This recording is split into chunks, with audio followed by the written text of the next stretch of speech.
Hey everyone, welcome back. I'm Jason with Bent's Woodworking. In this video, I will be taking you along as I build a toy chest for my son Leo. If you are interested in purchasing a set of plans for this, I will leave a link to them on my website in the description below. To start this project, I needed to break down the piece of poplar that I am using for the main construction of the box. I chose poplar because the box will end up being painted white, and poplar is a great choice for that. I decided to break it down into more manageable sizes using my track saw.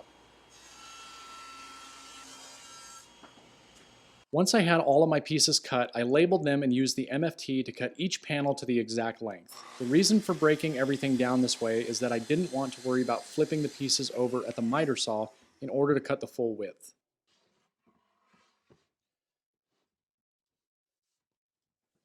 The primary joinery that I'm using for this toy chest is going to be dominoes.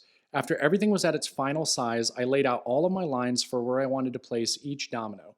From there, I went back over to my MFT cart so I could use my vacuum clamp to hold all of the pieces in place while I cut all of the mortises.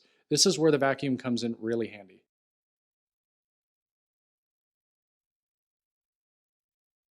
After a quick dry fit, I went ahead and moved on to the glue up itself. This was a very straightforward process and went very smooth.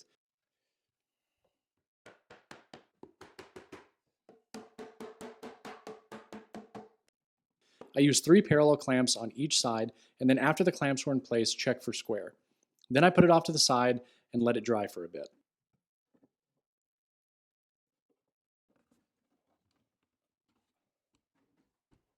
The next day I started cleaning up the little squeeze out that I had and cutting the rabbet to accept the panel for the bottom of the toy chest. To cut the rabbet, I used a 1/4-inch rabbeting bit in my palm router and moved slowly around the perimeter. Since this left rounded corners, I took the time to square them up using a chisel. I could have just rounded the edges of the panel, but this gave me the ability to practice with the chisels. For the panel, I left it a little long so I could mark where I needed it cut during the dry fit. I wanted to sneak up on the cut so I could ensure a tight fit for the panel. I placed it in the bottom, marked my cut, trimmed it, and then tested the fit. Luckily, I got it right on the first try.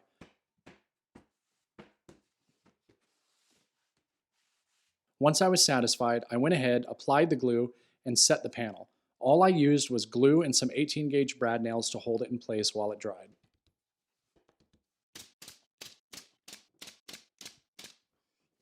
I decided to add a notch to the front of the toy chest to allow easier opening of the lid itself.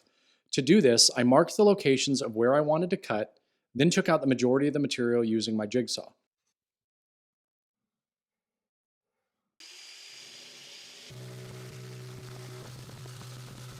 From there, I would use a 1/4-inch flush trim bit to complete the cut. This gave me the opportunity to make an impromptu template. To do so, I used painter's tape and CA glue to hold some pieces of plywood in place that would give the bearings something to reference. Since I laid out all the lines, I was able to place each piece of plywood along those lines. This worked surprisingly well and is definitely a technique that I plan to use in the future. Once I was done, I was able to simply remove the plywood I glued in place and remove the tape, and I was left with a perfect cutout. With the main construction of the box complete, I moved on to the panel that will act as the lid for the toy chest. I am using walnut for both the lid and the base. Shocking, I know. But I thought it would look really cool with the painted box. After milling the pieces for the lid, it was time to glue it up.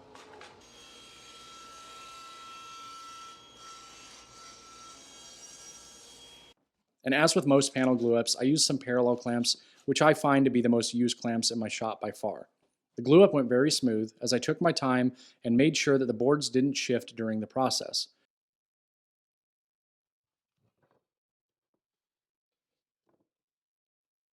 Once I applied the amount of pressure that I wanted, I took a moment to clear the majority of the squeeze out, which will speed up the finishing process later.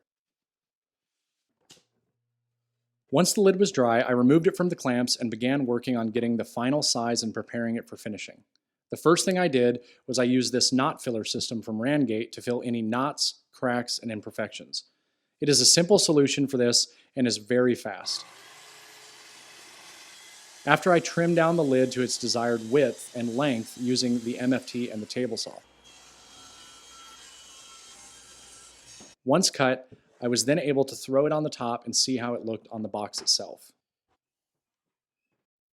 I decided to use these torsion hinges from Rockler for the lid based on a recommendation from my friend Nick, and I am so glad that I did. This was not the plan that I had in mind initially, which was to use a pair of piston-style hinges. I used 2 for my lid, and the installation was very simple. There is actually a calculator on the Rockler website to determine how many you will need, and I found that very helpful. After reading the layout instructions, I marked my hole locations and pre-drilled everything. I installed the hinges and did a quick test just to make sure that everything was operating the way it should be, and it was. With the box and lid complete, it was time to move on to the base. The look that I was going for with this toy chest was definitely more of a modern style.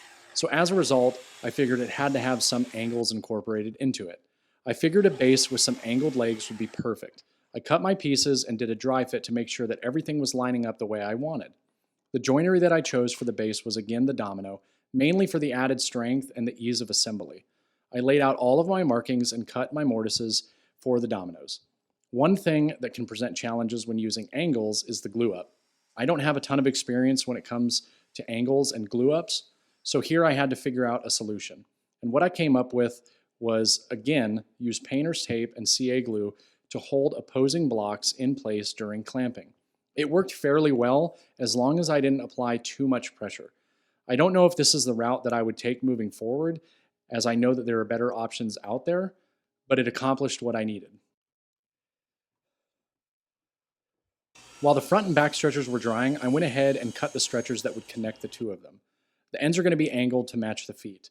Once I marked the locations for each of my dominoes, I cut the mortises and did another dry fit. Everything lined up great, and the base itself seemed very strong, so I decided to take this opportunity to see what the box itself was going to look like on this base. Happy with the results so far, I decided to move on to gluing up the base itself. This is the first project that I actually used this dark wood glue from Starbond, and the advantage of it is that it dries darker and it really does great with walnut. I'm actually really surprised that I haven't started using this sooner with as much walnut as I use in my shop. I still clean all the squeeze out, so I guess it really doesn't matter either way, but for those tiny little spots where it's hard to get to, having a glue that dries as dark as this, it's almost like you don't even see it. With the base clamped up and out of the way, I went ahead and started working again on the chest itself. I started by removing the door and getting some measurements for the sliding tray that I wanted to add for added organization. I cut a test strip that will later be cut into 2 rails. I also began working on the tray. Basically, it's the exact same construction method I used for the toy chest itself. Before adding the panel to the bottom of the box, I wanted to get an idea of exactly where I needed to place the rails that the tray is going to slide back and forth on. The goal was to have the tray just below the top of the box. Once I had a location dialed in, I marked where the tops of the rails would be and used a spacer to ensure my rails were uniformed. To attach them, I just used some screws and spaced them evenly across the length of the rails. For the panel on the bottom of the tray, I used the exact same technique as the box, but cut the rabbet at the router table instead because it was a smaller, more manageable piece to deal with. The idea that I had for the tray was that I would cut a rabbet on the ends and those would sit on the rails themselves. This is where I screwed up and I actually cut the rabbets on the sides and not the ends first. Once I realized this, I then cut them on the ends. It really did not change the operation in any way, so I decided to just go with it.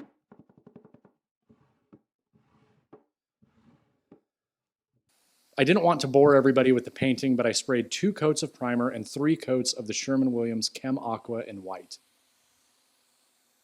Now that the box and tray were both painted, I went to work on getting everything prepped for finish. I added a 1/4 inch roundover to the edges of the lid as well as the corners. I also softened the edges on everything just to make sure that there was nothing there sharp to injure my son. To attach the base to the box, I originally planned on using Z-clips, but then I decided to try a different technique that I saw being used by Brent Shively on a recent build series on the Festool USA YouTube channel. He used dominoes and some blocks to essentially make his own Z-clips. I thought it was a really cool idea, and I knew that I wanted to incorporate them into this build as well. I will definitely be using this technique on future builds. My good friend Jay Bates was even nice enough to help me out on this project. I had the idea of adding a placard to the front of the toy chest with my son's name. I knew that I wanted an inlay of some sort to really tie the whole thing together. So I went over to his shop for a couple of days, and he blew me away with a CNC machine. The initial thought that I had is that we would basically cut the letters out of one piece, and then with a different species, cut the letters themselves. Instead, we went with the technique that you see here. The more I see these things, the more I know that there is definitely going to be a place for a CNC machine in my shop in the future. It made doing the inlay very easy and so much better than anything I would have ever been able to do in my shop. After we glued the two pieces up and allowed some time for the glue to set, Jay used the bandsaw to remove the outer piece and then smoothed everything out with the drum sander. It's always fun getting to hang out with him, and I look forward to doing it again. Thanks again, Jay. For the finish on the walnut, I decided to go a completely different route, and I used Rubio Monocoat Pure. Okay, that's a lie. I use it all the time because I love it. It's so easy to apply and smells amazing, which is always nice. And out of all the finishes that I use, I just like the way that this makes walnut look more than any other finish. Another benefit related to this project specifically is that Rubio is actually rated safe for children, which is an added bonus on this one. And if you guys want to find out more information on how to apply Rubio, I'll leave a link to a video that I did on it in the corner now. To add the placard, I just used a spacer to make sure that it was centered and used 4 small black screws in the corners for added decoration. I then lined up my base, ensuring it was centered on the bottom of the toy box, and attached it using the domino connectors that I mentioned before. I just added the dominoes and then slid each of the blocks onto the dominoes. Each one of the blocks that you see here is attached using 2 screws.